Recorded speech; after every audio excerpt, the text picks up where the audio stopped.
పెరిగిద్దన్నారండి నారు పెరిగిద్దన్నారని మేము పక్కన నాది నేను కూడా వేసాను అయితే మేము జవాలి రుద్దోలని ఫస్ట్ లో కట్టలు ఎకరానికి ఒకటి వేసాం. అందులోనే నేను సాలదాడు పెట్టాలని బాగా తడి మీద బండ బండ చేసేసి ఫస్ట్ ఏంటంటే ఎదబెట్టాం దానికోసం తడి కొట్టలు దోరి బాగా. ఇదేంటంటే అండి కాపు కోసే కొందికి పెరుగుతుంటది. అదే అదే ఇప్పుడు ఎత్తు పెరిగిద్ది అన్నారని మా ఏటా పెరిగి ఏమవుతుందంటే తాలుగాయలు అవుతున్నాయి గాలి ఆడతాయి కొద్దిగా ఎత్తు తగ్గిద్దామని కట్టలు తక్కువ మా దీని అంత పెరగలేదు పక్కన అదే పొలం మంచిది అంటే ఎత్తు మంచిది కోత కూడా 5-6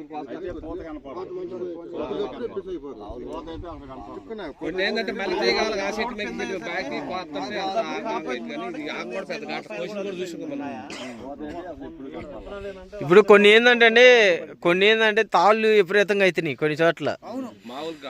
దీంట్లో ఏంటంటే ఏడ చూసినా కూడా కాయ కింద నుంచి పైదా కూడా పొష్టు పడిన కాయ కూడా తాలు కాలేదు. చూడండి కాకపోతే తాలు ఒక్క కాయ చూపించినా చెప్పొచ్చు అది తాళ్ళు లేదు కింద నుంచి ఏడైనా కూడా.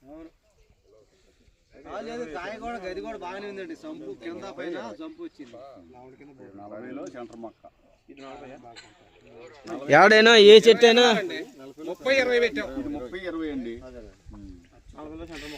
ఈ తోటే కాదండి, ఈ తోటే కాదు ఇక్కడ దరిదాపు 15 ఎకరాల్లో వేశారు. వేరే తోటలు కూడా ఉన్నాయి. ఇదే ఇత్తనం ఒకళ్ళది కాకపోయినా ఒకళ్ళది బాగోకుండా ఉండాలి. అందరూ ఈక్వల్గా బాగానే ఉన్నాయి. ఈ వెరైటీ వచ్చేసరికి వెరైటీలో దమ్ము లేకపోతే వెరైటీలో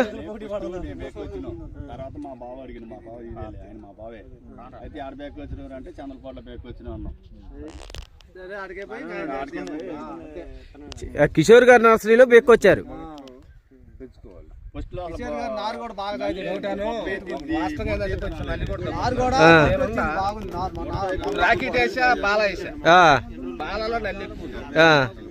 ఒకటే మందు కొడుతున్నాం అదే కొద్దిగా నల్లి బాగా వస్తుంది కొద్దిగా తగ్గింది.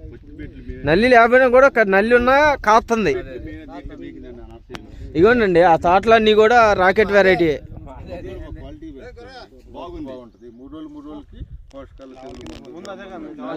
లావులేనండి.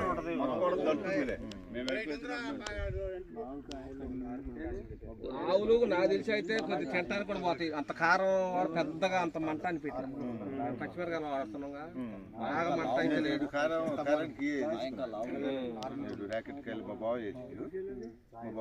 మీరు నర్సరీ అండి మీది? Nursery shop